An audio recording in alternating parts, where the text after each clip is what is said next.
Hey there, it's Jess. If you're new here, I'm a certified professional canine nutritionist, raw nutrition certified for dogs and cats, a holistic pet health coach, the founder of Wild Wellness Pet, and the host of the Pet Parenting Reset podcast that you're listening to right now, where every pet deserves the absolute best, and every pet parent is welcome. Learn from the best holistic and integrative experts in veterinary medicine and nutrition every Tuesday right here on this podcast. Or get individualized help with your pet through one-on-one consultations and take a deep dive into the root cause with the Wild Wellness Bioenergetics at-home testing kit. It's time to rethink how we raise our pets, a reset to naturally healthy dogs and cats. If you've been feeling like there has to be something more, something better, a better way to raise healthier pets, welcome to the Pet Parenting Reset. Welcome back, pet parent. Today's episode is going to be something very interesting because, again, we're bringing in both our pets and the human side, which I love to do because if I said this once, I've said it 1,000 times. If we're not taking care of ourselves, we are not going to be our best selves for our pets. So my guest today started with her family, which is so fun and terrifying at the same time. Maybe we'll talk a little bit about that. And it's all natural plant medicine. And I am just so here for it because, well, I'll tell you in a minute why. Like my story that is stuck in my head from childhood. But first, let me introduce Jody Scott with Green Goo. Hello. How are you doing? I'm great. It's good to be here with you today. Thank you. I'm so excited to have you. I almost said green juju because I have green juju on the podcast so much. And I'm like, no, it is green goo. And totally different. Green juju does food. And we are not talking about food today, although plants are food. But we're using plants in a whole different light. So Jody, first, I would love to just hear a little bit about the story of how Green Goo came about, and then we can talk a little bit about what it actually is. Perfect. So, yes, my sister is an herbalist and a midwife. And then I was pre-med, actually got my master's in health psychology, specialized in psychoneuroimmunology, and then was training resident physicians on the biopsychosocial model. So, what does that mean in a nutshell? I was very passionate about the mind-body relationship and how we can optimize our health and wellness. And then I was training the resident physicians because I really wanted them to look at more than just prescribing to a patient and look at the patient as a whole person, a whole being, and how getting to know that patient and other facets could help optimize whatever the prescription or medical plan was. And then my mom is a self-taught computer programmer, website developer. We grew up in the military, and she learned very quickly in her career that she needed to have a career that was mobile with her with the amount of times we were moving. And so she was one of those early adopters, and she was my first computer teacher. And it was pretty great how quickly she just learned the tech side. So everyone needs a tech person because that's Yes. not my that's not my gift. And where we saw the problem was that here we were seeing natural foods and natural personal care products. But when you opened up your first aid cabinet, it was all the exceptions. One-time use chemical products and no sustainability. And I found it so interesting that here we were such good stewards and so mindful of ingredients, but we were willing to make that exception. And then we found out we weren't alone. The natural consumer was willing to abandon their natural ethos because they were told that these are the only products that could get the job done. And then we found that the conventional consumer was just dissatisfied with the efficacy itself. A lot of people are allergic to neomycin and some of the ingredients that are in our traditional first aid products. And you can only use these for a certain amount of time. And then you need to go see your physician, which is inconvenient. And truly, segue into pets, there's nothing over the counter for first aid that is safe for pets. So then you have to go see your physician or your vet, and it's costly and it's timely. And so we wanted to make a plant-based solution that is superior in efficacy and brings sustainability in plant-based ingredients. So Green Goo was born. Well, and that kind of brings me to like my story because I grew up, like obviously Neosporin was everywhere. Like they put it in the Band-Aids. Which Band-Aids are a whole other thing. Overused for sure. But they put it in the Band-Aids. So Neosporin was everywhere, but my grandmother, my mom's mom, went nowhere. Everywhere, in every bathroom, in her purse, everywhere was misotracin. And I'm just like, this is what I grew up on, and I didn't know any better until I got older and I started getting into more of the, like, natural side of things, and then I was like, "No, we aren't using these anymore." I mean, Band-Aids and everything went out the door. I was just like, "No, we're not doing any of this anymore."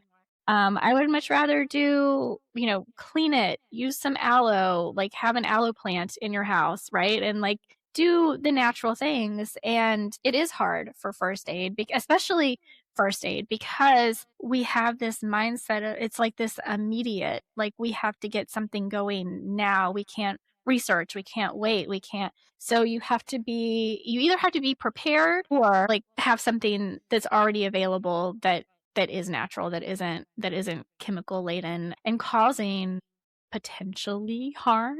I think if I remember correctly, like when I had already stopped using Neosporin, and then I learned that, like, it actually causes scarring, I think. So it's like, it's not what are we doing to ourselves? But then, thinking for our pets, like, we don't want to put anything on our pets that could be harmful if ingested, because chances are they are going to ingest anything we put on them. But that's not a thought a lot of us have. My cat is gonna, of course, he's like, let me walk all over your keyboard because that's what I love to do. So yeah, it's definitely, and even in my opinion, an even bigger issue with our pets, because we know well enough to not lick something off of our skin when we put it on there. But our pets are like, this is gross and this is nasty and this is making my fur feel weird and I want it off. So they're gonna lick it off. Like that's just kind of how they're built. So we want all of that to be completely natural and harmless, which is why I use a lot of coconut oil and green clay and now learning about a green goo. I just think this is a wonderful addition to our first aid kits and just to our medicine cabinets in general. So how, when I was talking to you before we recorded, I was like, "Well, do you have a pet line, or like how does this work?" And I loved your answer, because I am one of those people that's like, if I can buy one thing and it works for everybody in the house, all the better. Exactly. And that's part of our mantra is let's simplify the first aid cabinet. Let's reduce all the waste and let's have solutions that are versatile. So all of our formulas are very versatile. Matter of fact, our first aid formula is like your Swiss Army knife. So it's for cuts and scrapes, but then it's bug bites, bee stings, poison ivy, cold sores, chafing, and translate that to the dogs or our pets. What's fantastic is it slows down the bleeding, speeds up the healing, and then it takes the sting and the itch out. So oftentimes what you're referencing, like when they're licking their wound, they also feel the sting, they feel the itch, and want to they want to address it. And how they do that is by licking it or scratching it. And so, dogs, when they have hot spots, they don't know what else to do but just to keep itching it or licking it. And so when you have the herbs in there that address that, it's very productive and they find it soothing and they can lick it. And so it's okay if they lick it. So you don't have to worry about a cone. So you have that synergistically happening. And, I think a lot of these consumer packaged goods that are available today over the counter, they didn't mean to hurt anyone. They came out post-industrial revolution. It was all about scaling and it was about quick results and more value, more volume. So they put in fillers and water, alcohol, parabens, petroleum. They needed these products to last 5 to 8 years, right? Because we didn't have the infrastructure we have today or Amazon to get products from the manufacturing facility to people's homes. But now we know. And now we know these ingredients. Now we have the infrastructure and now we know these ingredients are harmful. These quick results, oftentimes, not only do they mask what's really going on, but they also stimulate the body to give an immune system signal. I mean, our skin is not just the largest organ, it is our first responder. And so when you do that, now you've got endocrine disruptors like phthalates that are putting your system into fight or flight. And so that's why you see a lot of this persistence. And it's so interesting to me that chronic skin conditions are at an all-time high for humans and animals because our skin is on a constant state of alert and reaction, which is then causing inflammation. It's stimulating an immune response. It's increasing our cortisol, which is making us feel stressed. And so, what I love about Green Goo specifically is not only is it stimulating the body to do what it already knows how to do, but then it also has some of those influential experiences like taking the sting and the itch out that help while we're increasing oxygen and reducing that inflammation and then eliminating the other ingredients that put your body into override. So I want to talk a little bit more about Green Goo, but I am actually really, really interested in what you studied, what you majored in. Because as you were talking, I'm like, yes, this is like I was very intentional a couple of years ago and kind of made adjustments to my social media to where my algorithm is bringing me positive thoughts and affirmations, and I have a lot of people that I follow that are very very holistically minded, both body and mind, and how what we think and what we say to ourselves absolutely can change outcomes. And I feel like so many of us see this as woo woo. And like you actually got like a science degree in what I think a lot of us see as like woo woo. How is that? How like in the medical field in general, how was your work perceived? And how did you kind of navigate all of that? Well, at the time, it was very disruptive to your point. I was the first health psychology master's program in the country, and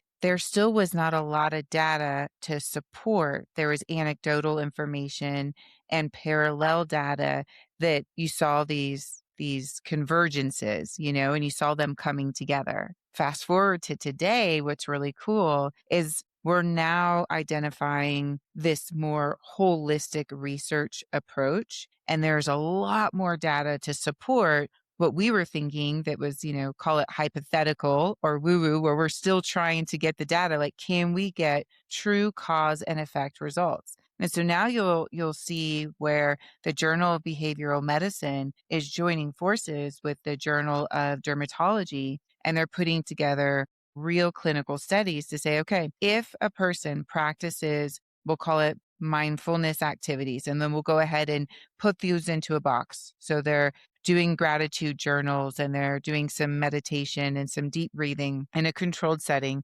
And all of these people are suffering from eczema. Do we get results? And they do. They start to see, and then they study certain markers like your immune system response starts to go down, and then your cortisol goes down. And then in that, you start to see some of the, like serotonin and dopamine and those kinds of like perceptual neurotransmitters and go up. And so, and then it has a positive impact where they see the redness of these flare ups go down. And so those are just some of one of the studies that prompted a lot more research in this area that is fascinating to really support that. And I think, one of my visions with Green Goo is really leaning in more into that education because it's a real opportunity to look at our skin in a different way as really as a signal, a form of communication and a way that we can nourish it because we've kind of always looked at the skin as kind of cosmetic. And as a result, we've been feeding it things that aren't great. And you think about the consumer goods that we engage in, there's things that are touch, they're topical, they're fragrances. Those are all things that are enhancing our mood. But unfortunately, we're using synthetic fragrances. We're using petroleum to have that surfactant, but it's not, good for the semi-permeable membrane and it's pulling the moisture out. And so I think we're at this beautiful intersection where us as humans have recognized that this is possible. And now the data and the research is starting to come up to speed. And then you go back to our pets and how we're engaging in it. We're always in a state of hyper signal. You bet our pets are. And then you see it in their skin and these chronic hot spots that they're having and inflammation that they're having.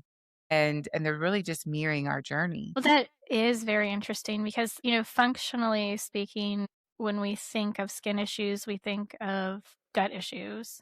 Like there's dysfunction in the gut that has made its way to the skin, to the outside, to where we can actually see it. But we also have to address everything environmentally, including those topicals, including fragrances, including plugins and candles and like all of the things that we're exposed to. And then we think of how our pets are so much smaller than we are, yet they're exposed to the same things as we are. I actually had um, a water expert on the podcast, and he was talking about how, the contaminants in the water in all 50 states. Like, it doesn't matter where you live in the United States, and this is, I'm sure similar in other countries, but the EPA sets these, maximums, which aren't always adhered to, but they set the maximums, but the maximums are set based on like a 170-pound male. So even as a female, we're already getting more than what we should, probably, because the limits are set for men. But then if we think about our pets, like how much smaller they are than us, we have a 10-pound cat or a 20-pound dog, they're getting, I don't know, like almost 200% of what they should be getting. We don't, and not even should be getting, but like the maximum allowed levels for what's considered, still to be in health ranges. Like ideally none. Like if we're talking about like heavy metals and things, like ideally none. But they set these maximums because they feel like it's not possible to just not have any. But there's so much in our environment that we don't think of. Like, just he I don't wanna say he blew my mind, but it was because it's like, yeah, that makes so much sense when he said it, but I just hadn't thought about it like that at all. Like I said, even as a woman, we're getting more than the maximum allowed levels just because the limits are set for, or the maximums are set for men. But to talk more about the power of the brain, and of course this was a fiction novel that I was reading, but I know it's based on somebody's truth somewhere. Look at Joe Dispenza. But I read this book, and in it, the main character's mother, they considered her to be like this hippie woo woo, like disconnected with reality kind of person who had a brain tumor, who lived like 20 years past when they said she should live because she meditated every day and she told herself that the tumor was shrinking, and the tumor did shrink. And I think it's not typical, and it's not necessarily like scientific, and we haven't done studies like this necessarily, but there are people out there who are very outspoken about the power of our mind, and just that what we think is what happens. Like if we think, I say this to my partner all the time. He's like, he has a negative relationship with money, and I'm like, if you have a negative relationship with money, money doesn't want to be around you, right? Like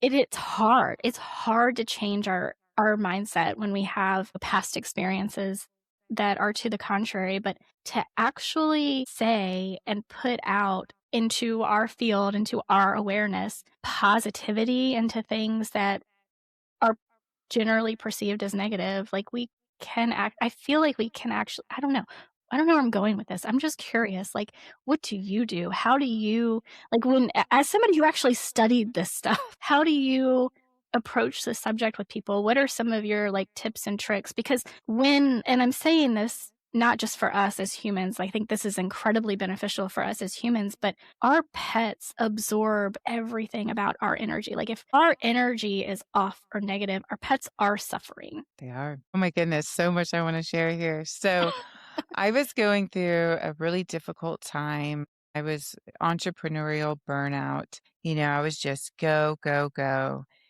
and hit a crisis in the company, and we essentially almost lost everything. And I had to really take a step back and think about how I wanted to live. And I had a mentor coach. And, when you're in that state, you almost don't, they say the saying, you can't force a horse to drink. You can take him to the water. Yeah.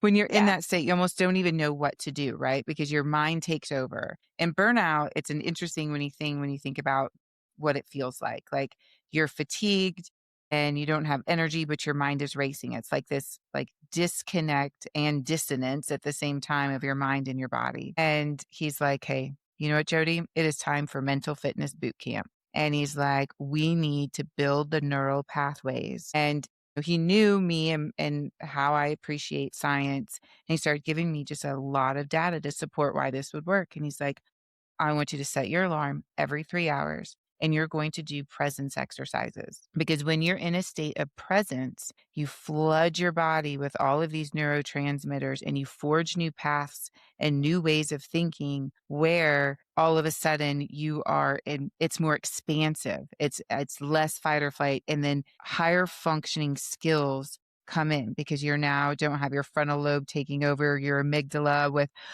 all these emotions that are overriding your ability to really decide what to do because you're kind of in the past and you're kind of in the future, but you're not present.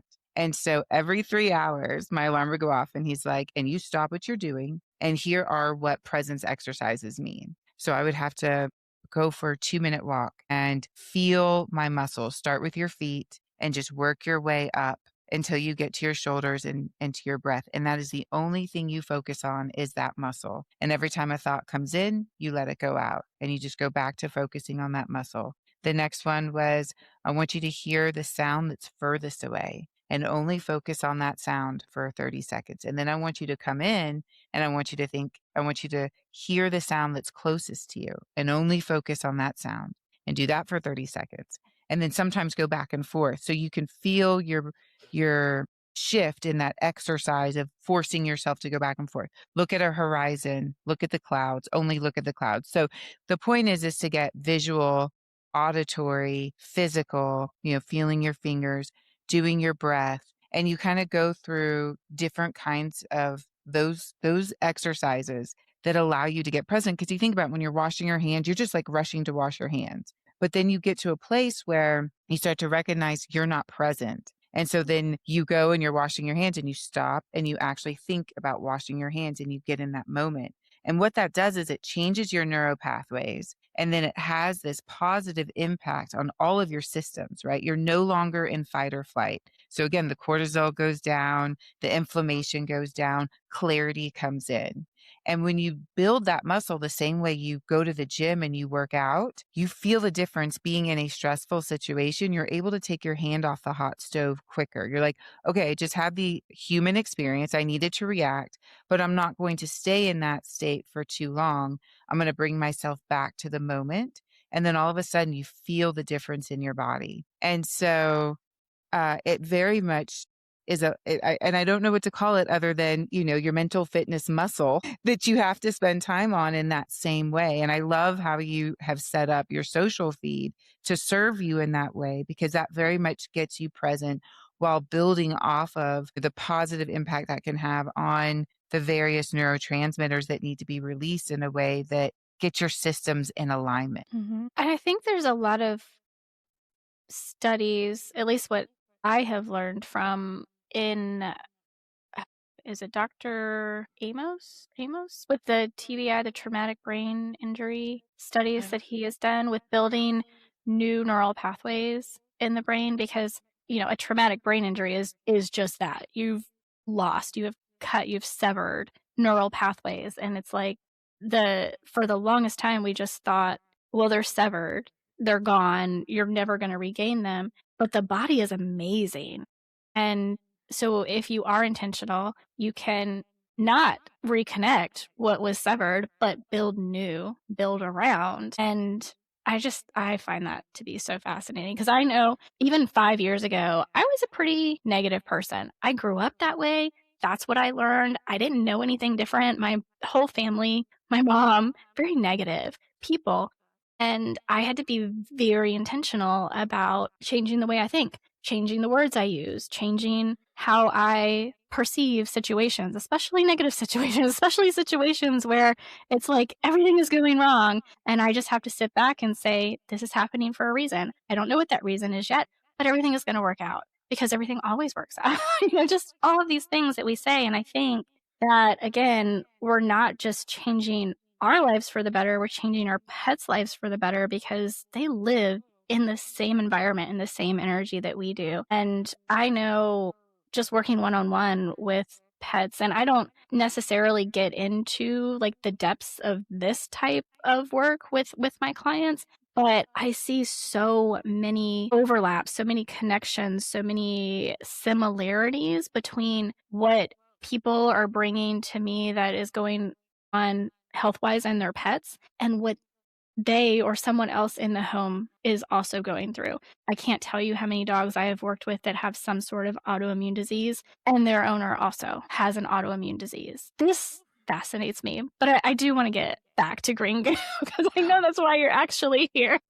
Well, and I'll add one more thing too. Like one of the greatest gifts that pets have is getting you present because their authentic state is being present as well. So when you can take a moment and be present with your pet, there's this beautiful exchange that's going on. And so I also invite that as your every 3-hour boot camp, just go snuggle up with your pet for a little bit and it will really ground both of you. Mhm. Yeah, it does. I look at my dog often and I'm like, she'll be looking at me and I'm like, you are in the moment. And I have to remind myself, let me be in the moment with her. And it's not always easy.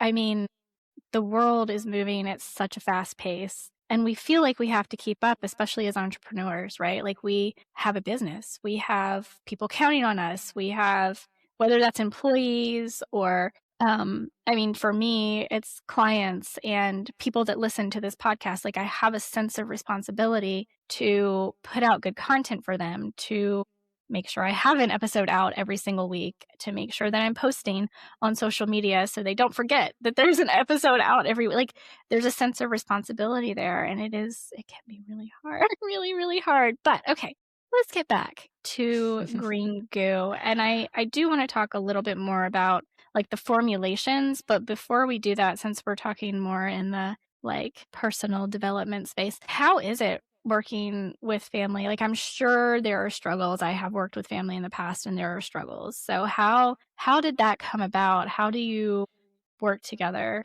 I'm sure it's not always easy.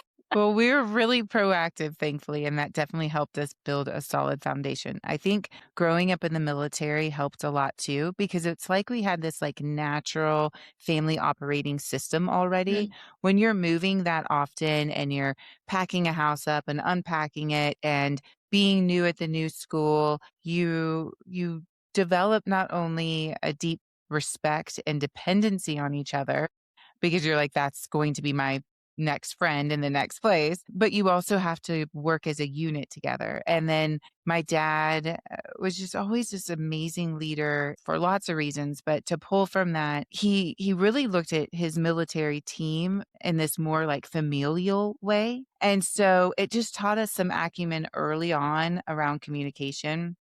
And going into the business, where we had heard so much about family businesses being toxic and not succeeding. And we were so worried that that would happen to us that we sought counsel before.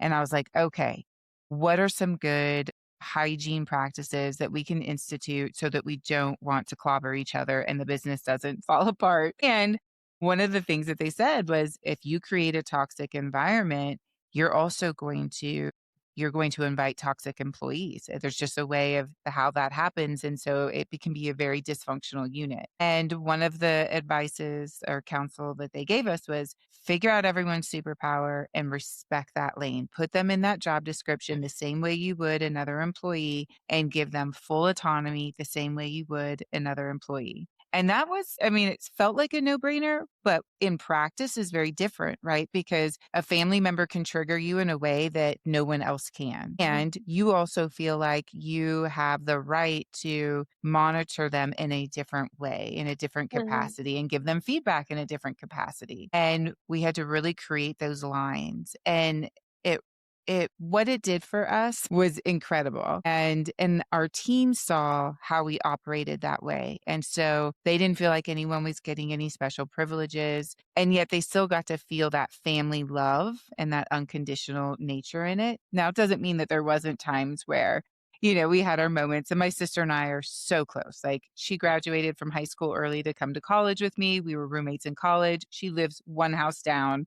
We've always been super tight. So she and I can have, like, I'll call it a blowout. And the next minute we're back happy as can be. Well, our partners weren't used to that, so they'd see us like have a moment and then we're like, okay, great. And we move on. And then they're both like, how do we deal with this?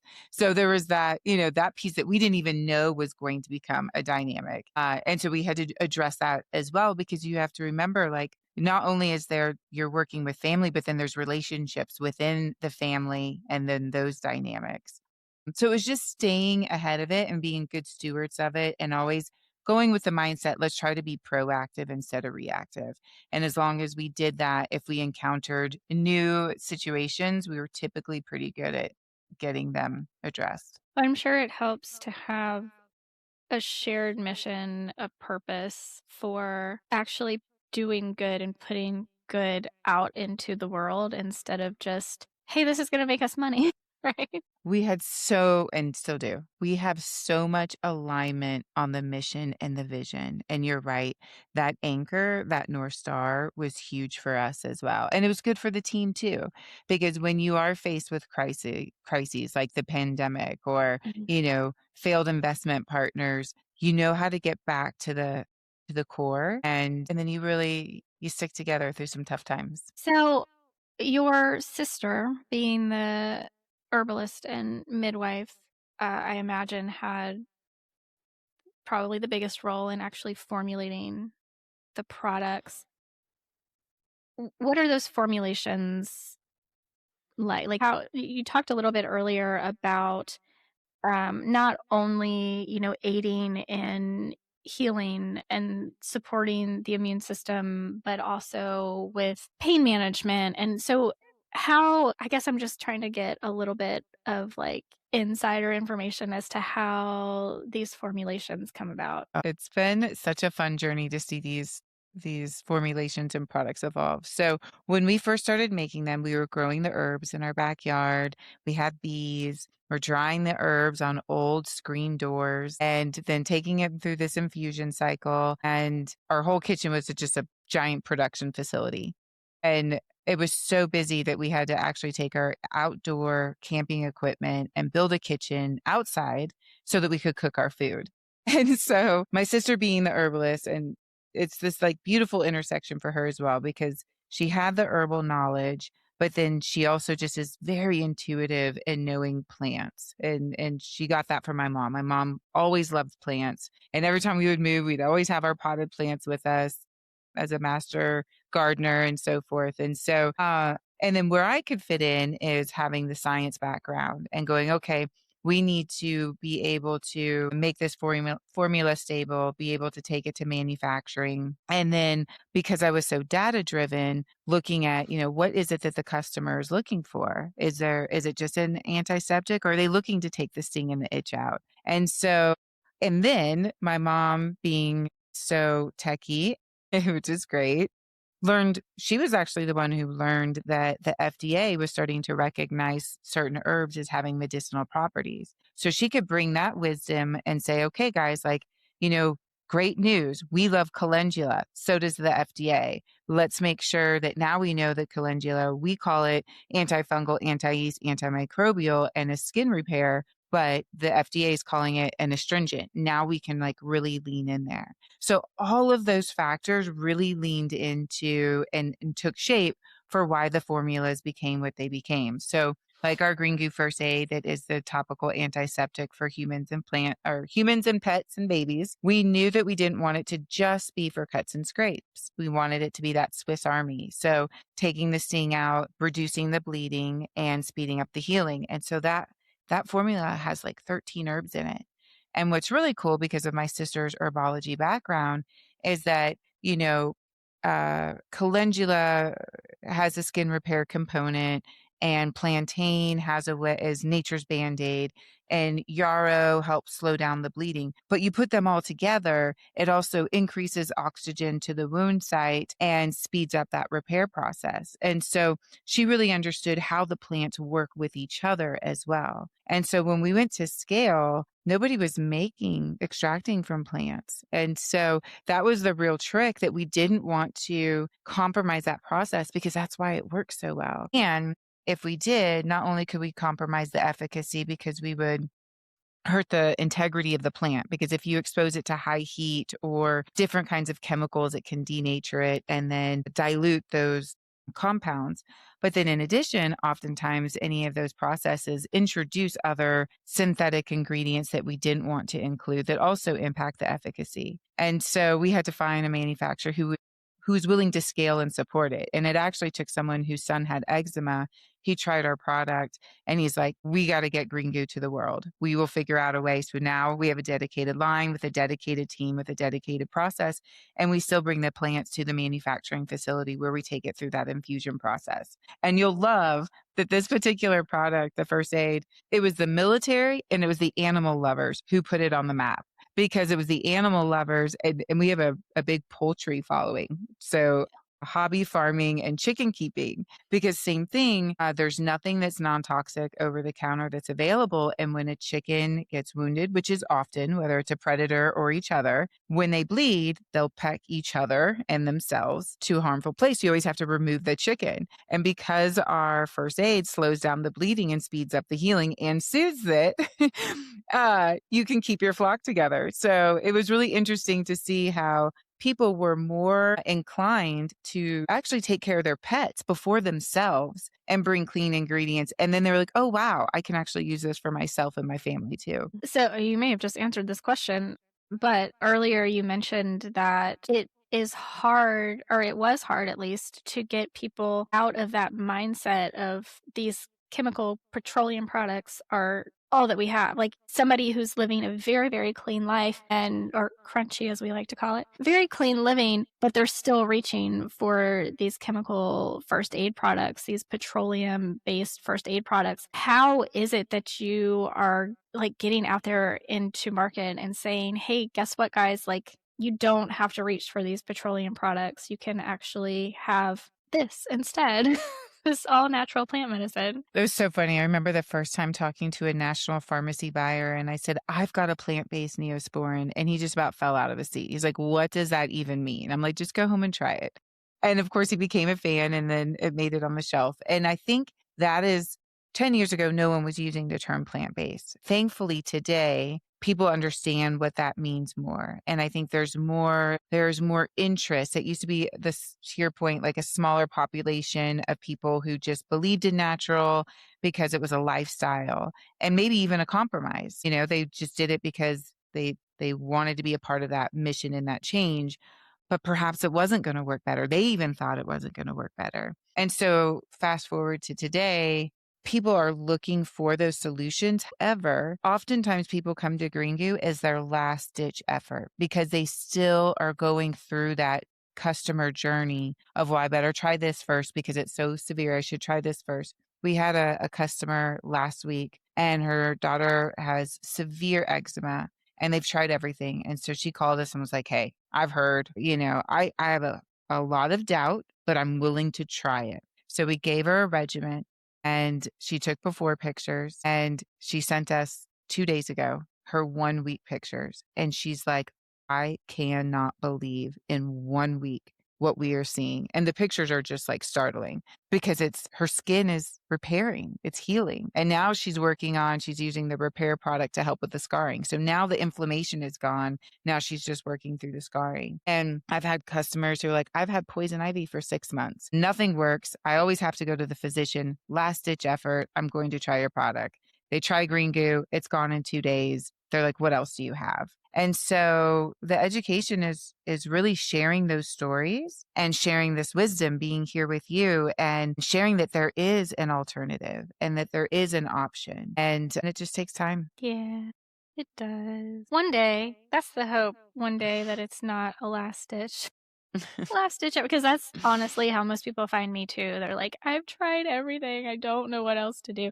And that's a hard place to be, really. It's a Mhm. hard place to be, especially we talked about like mindset and you kind of get in this rut of like I've tried everything, nothing's going to work, and if you believe nothing's going to work, then nothing's going to work. But if you believe something can work, then that can make all the difference in the world. So, Jody, I just want to thank you so much for being here, so much for sharing about Green Goo. I think, I mean, obviously, I just love the conversation around like the power of the mind. That's fascinating to me. I feel like we could probably talk you because you're the expert could probably talk on that for hours and hours and hours. But having something like this that is plant-based, that is all natural, that is first aid, that is unique to me. There are a handful of products out there that are newer that kind of market themselves as being first aid, but they're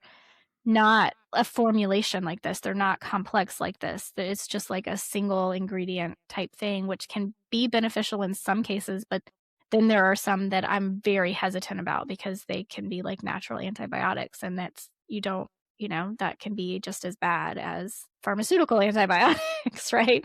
So I appreciate that very much, and the careful formulation with the herbal knowledge. I think that is just incredible. So thank you so much for what you do. Thank you for being here to help educate us. And if you have any last words, please go ahead. Otherwise, just let us know where we can find you. Well, thank you for having me. Very grateful to have this time with you. And, I just impart the wisdom of starting that journey, that whole wellness journey, and go have that present exercise with your pets. And you can find us at greengoo.com. And you can always email me directly from the website. I absolutely love engaging with our customers. So please do not hesitate. Awesome. Thank you so much, Jody, for being here. Guys, check out Green Goo. I will also have a link in the show notes so you can just tap it and go. And with that, I'm going to say have a fabulous rest of your week. Please give your pets some extra love from me and from Jody this week. And I will talk to you next week.